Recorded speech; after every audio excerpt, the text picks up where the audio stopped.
Alright guys, today's the big day. I've got the Spider-Man Final Battle, quite possibly the most hyped up LEGO Marvel set of all time, and today we're going to see if it lives up to the hype. After what's felt like an eternity, it's finally here. The LEGO Spider-Man Final Battle from Spider-Man No Way Home comes out August 1st for $110. Now, you may be wondering how I got this early. LEGO did not send this to me. In fact, I actually got it from somebody who is at San Diego Comic-Con. If you can believe it, LEGO decided to sell this set early there, so I bought it from somebody who is attending the con, and then they shipped it to me right from San Diego. Like I said, this set retails for $110 when it comes out August 1st, but I ended up paying over $250 to get it shipped in early, and guys, it was so worth it. I'm so excited to review this for you guys, so sit back and relax, and let's take a look and see if the most hyped up LEGO Marvel set of all time lives up to that hype. And here it is, folks. It is unbelievable in person. So this is going to retail for $110 when it comes out on August 1st. You get so many minifigures. Now, of course, a lot of fans are bummed out that we don't get the Lizard or technically a Sandman minifig, but what we do get is so awesome. The angle I want to take with this video is seeing if it does live up to the hype. I mean, look at that. All three Spider-Men finally in one set. It's super, super exciting, and without further ado, let's take a look at the figures and the set. And I got to do a little shameless self-promotion. I've got a song out called No Way Home that has a stop-motion music video that goes along to the movie. So I'd love for you guys to check that out. Link in the description, and let's get into the review. So most minifigures in this set are exclusive, however, the Tom Holland Spider-Man is not. This figure debuted back in 2021 when No Way Home was in theaters, and this figure came in the Doctor Strange's Sanctum Sanctorum workshop set, so this is pretty cool. It is a good figure with the dual molded legs and printing. And all three Spider-Mans in this set come with interchangeable heads so that you can show them as Peter Parker. I don't think that this head looks anything like Tom Holland. This is the head that's been used on characters like Hawkeye and things like that in the past. So, I mean, it's a fine figure. It's just not a great head representation for Tom Holland, but honestly, I do appreciate the effort rather than them not putting it in there at all. And the beautiful thing is we can make custom, so stay tuned. I'll be doing that here on the channel very soon. Our next repeated minifigure is Doctor Strange. Now, the outfit he has on here is his Multiverse of Madness outfit, which is technically not movie accurate, but the reason we got this instead of a movie accurate one is because LEGO only has so many pieces in production at one given time, so since this piece is currently in production thanks to the Doctor Strange polybag, that's what we get. If you're new to this figure, you can remove the cloak. It's like kind of rubbery. And then, of course, once that's removed, I'll spin him around so you can see the back detail as well as the detail on the back of the head, too. Here we have Ned, who unfortunately is not accurate hardly at all. I mean, the head is pretty good, but the jacket isn't even the right color. It's red in the middle when it should be blue. I guess the yellow sleeves are accurate. That's good, but yeah, that's really annoying that it's not even the right color. The head does look a lot like Ned, but the hair isn't right. His hair should actually be brown, not black, so that's a bummer. But the squinted eye smirk, I do like this, so the head is accurate, but the rest, man, I don't know what they were thinking with Ned. MJ looks pretty good. It's the same MJ head we've been getting for quite some time, and I think the hair is alright. I think it works well enough, but in this scene of the movie, the final battle, her sweater does have stripes like this, but it's actually more of like a pinkish red color instead of this gray. Honestly, it doesn't bother me that much. I still like the general aesthetic of it, but it technically is not accurate to the movie, and it's worth pointing out when we're talking about an over $100 LEGO set.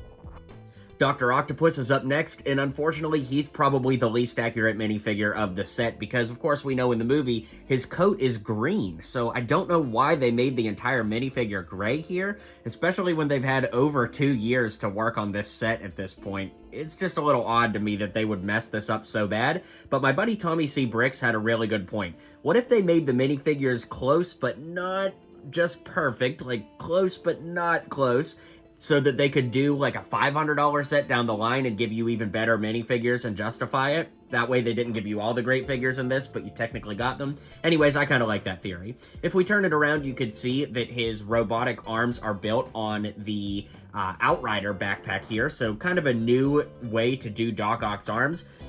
Part of me doesn't really like it, but then another part of me does kind of like the scale of it, so I think I just got to live with it for a little bit longer. Let me go ahead and take the head off so that we can lift these off and show you what the side looks like without the arms on.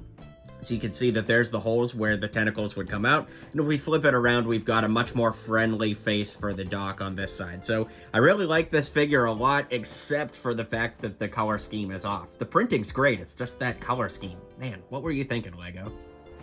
On to better figures, we have Electro. You gotta love the lightning around his eyes, it's phenomenal. And that torso printing is absolutely immaculate. You can see he's got an arc reactor on that belt around his chest. And then of course we've got all kinds of great contraptions on there as well. In his hands, we have these brick-built lightning bolts. He does get leg printing, which is pretty cool. And if we flip it around, you can see he has these giant lightning bolts. In fact, let me take him off the stand just so you can see how much space these take up. I'm assuming these debuted in like Ninjago or something like that. They're new to me. I'd not seen them before, but you can see that that's a brick-built backpack for him there. And once the head is lifted up, we can flip it around to see that there's not printing on the back of the head, but there is some great printing on the back of the torso as well. So this is definitely a standout figure. For Green Goblin, I figured I'd show you him with the glider. The brick-built glider is really great. I think they got the scaling just about perfect, especially to keep it from getting too bulky, so I'm very happy with that. For the minifig itself, it does have really great torso printing, and of course 2 pumpkin bombs. In fact, let's go ahead and remove those so you can get a better look at the torso. I love how much detail is there. You could just barely see the goblin armor behind everything, and then of course you could see it a little bit on the back as well. I love what they did with the ripped up purple hoodie there, and then we move up to the head. In my opinion, Osborn's hair is a little bit more red than it is brown, although it is nice to get this hairpiece in this color. I've not seen that before. The head is really cool with those green goggles, and when we flip it around, the no goggles head is pretty great as well. So I do think they did a really nice job with this. I just don't know if the hair color is super accurate. Let me know what you guys think. All right, and now on to the main event. We've got the Tobey Maguire Spider-Man, the friendly neighborhood Spider-Man, as the box calls him, and this figure totally lives up to the hype. I absolutely love it. It is quite different from the original from 2004, I will say that, but I'm going to save that for another video because I just want to talk about this set on its own merits. I love the way that they did the silver webbing. That looks really great, and it really makes the black spider in the center stand out quite a bit. Really wish they could have done some printing of the webs on the legs. Again, going back to that earlier point about Lego only having so much space to make so many pieces at a given time, I understand why there's not printing here, but also going back to that point from Tommy C. Bricks, maybe that's all the more reason they didn't do it, so they could do like a $500 No Way Home set someday and give you exactly that. So I guess we'll just have to wait and see, but the head looks great. I love how the lenses have some depth in them. You can see as I twist it, there's a little bit of shading there that helps give it some depth. And then, of course, we do get an interchangeable head for the figure as well. This head was used on young Han Solo at a certain point, and I really don't think that this looks anything like Tobey either. I don't think the hair looks anything like Tobey. I mean, again, I love that Lego is at least giving us a way to show the Spider-Mans with their masks off, but unfortunately, I don't think that this one looks anything like Tobey Maguire. So I can appreciate the effort, but I really don't like the end product. And finally, we have the Amazing Spider-Man, aka Andrew Garfield's Spider-Man. This figure, in my opinion, is the absolute best one in the set. It looks so great. I love how they got that Amazing Spider-Man 2 elongated spider on the torso. Once again, I really wish that we had gotten some leg printing with webs on the feet, but we haven't really ever gotten that for a Spider-Man ever before anyway, so it's not like, you know, that's a huge expectation. I'm just saying for a monumental landmark set like this, it would have been really, really nice. The lenses on the head are really cool too. I think they did a wonderful job with that. And I'm so glad that Lego didn't just reuse the same Spider-Man head 3 times. I mean, part of you would say, yes, of course, they're smart enough not to do that. But on the other hand, we have seen tomfoolery like that before. So I'm really glad that each Spider-Man got something unique. And speaking of unique things, we do get a Peter Parker head for this Spider-Man, and I do think that they knocked it out of the park with the hair. In fact, just about everybody that's made an Andrew Garfield custom over the years has used this hair. And the head is reused from Jim from The Office. I think, again, going off the principle that Lego has to use pieces that are in production right now, I do think that this head works pretty well, but there was that one head from the Queer Eye set that literally looks exactly like Andrew Garfield that would have been so much better. That set didn't retire all that long ago, so it's kind of crazy to think if this set would have come out literally maybe 6 months ago, he could have had a completely different head. But we got what we got, and I do think that this looks pretty good, so let's move on to the set now. You guys know that Tobey Maguire Spider-Man is my favorite one, so I'm going to use him as my guinea pig as we go throughout the set.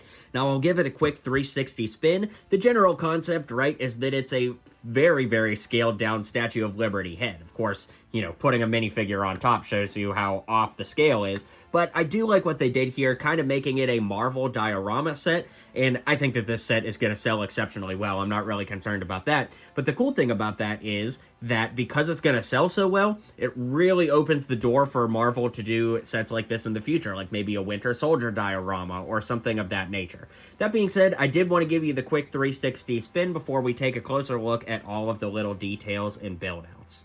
So on the bottom, you can see we have some scaffolding all along the way here. They used a sand green Minecraft head with all of these stickers on it for Doctor Strange's spell containment box. Of course, you get a stud on the bottom there so that you could put it in a minifigure's hand. It does look really, really great, doesn't it? But the set tells you to leave it right there on the edge, so that's cool that it's on good display. We do have these like power generator things, and they are clipped into the scaffolding, and that's because they have this open Technic stud here that comes with a new piece. Again, at least it's new to me as a Marvel collector, and it's this bent piece here. I'll take it out so you can see it.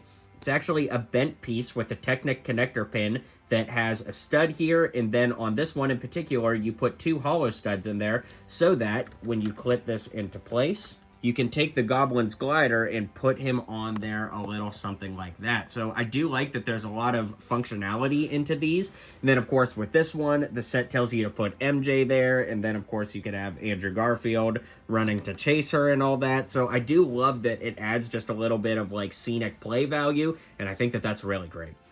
Now let's talk about the scaffolding build. It's built pretty interestingly with all of these very long gray plates. Some of them have studs, some of them are flat. And then of course we've got all kinds of piping and these like Darth Maul style lightsaber hilts, so that's quite cool. Anyways, I really like what they did for the scaffolding there. Now, we do have a really neat new web piece here. It's kind of rubbery, and you can see that the Sandman cure is kind of webbed into that, so I do like that quite a bit. It looks really good. Then when we flip around, you've got lots more scaffolding, so I love that there's all kinds of ways that you can have Spider-Man running around and, you know, webbing up and playing on this, and there are some tools scattered around as well. As we move to the back, you can see that there's all kinds of sand in between and on top of the scaffolding and underneath the statue head, of course. That's the only reference we really get to Sandman here. Then there is a hidden compartment in the back of the Statue of Liberty when you move this down. And inside you can see a sticker that actually has the Lego Sanctum Sanctorum printed on it. So I love that it's referencing another currently available Lego set. That's very cool. And another thing you can see up in the sky there is all of the multiversal people coming through. Now, there's not really anything specific on there. It's just the sky turning purple. And I think that that's a really cool reference to the end of the film. So as we move to the back, you can see that the back scaffolding has 1, 2, 3 stories or layers to it. And at the top, we do have a Doctor Strange portal. Of course, this could be where Strange comes through, or Ned, or Lizard, who unfortunately isn't even in this set. But yeah, that is really cool. On the front, we have some studs here so that you could put the different Spider-Mans running along here fighting the villains. And then we have a webbed up camera here to take some photos of everything going on, a little bucket. And then on the back, you can see we've got another thing here, but we're going to take a closer look at the top in just a moment. Something that I think is kind of easy to get lost on is the really cool stickering detail they did here on these 1x4s, 1x3s, and 1x2s, just to add some like bolts and screws and things like that to make it more lived in. But I love that you can actually see inside the Statue of Liberty's head. That looks really cool, and we'll see what the inside looks like in just a second.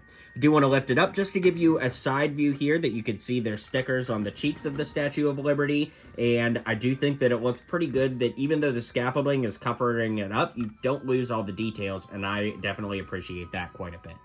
I did mention we'd take a better look at the top, and I did want to point out that this kind of J shape here is used to hold Electro up flying over the Statue of Liberty, so that's quite cool. We are going to remove him, though, so that we could get a better look at the head. What they did for the spikes of the crown is really neat here with these kind of wing pieces, and then we can lift up this top part here and take it off to see inside. Then once we move that, we can see inside our main reference to Sandman, which is his hand coming up there. The fingers are posable. You can move the hand back. I really don't know why they didn't include Sandman, except for my buddy Tommy C. Bricks' theory that maybe they're going to do an even bigger and better version of this down the line. I'd love to hear what you guys think on that. One other thing to point out is that this entire section, whether intentional or not, can actually be lifted up and moved out. So you could just display the Statue of Liberty head if you wanted, I suppose. This is a good opportunity to see all of the detailing on the head as well, with the stickers on the cheeks, the way they built the lips and the eyes. Got some hot dogs for eyebrows there, which looks cool. The chin. It does look really, really great, and I like that a lot. But the other thing about that, I suppose, is it gives you a nice open play area too. If you wanted to play it or display it without the head in the center. Not really sure why you would want to do that, but you certainly could. And it'd be interesting to see somebody buy like multiples of this and like keep building it up. I don't think that there's enough pieces in the Statue of Liberty's head to like only buy this set and build the entire statue out of it, but I would love to see what people do with creativity on this set because there's so much here. With that being said, let's zoom out and I'll give you my final thoughts on this set. Well, guys, after years of waiting, I can't believe that the review is finally here and over at this point. It's pretty surreal to be looking at this.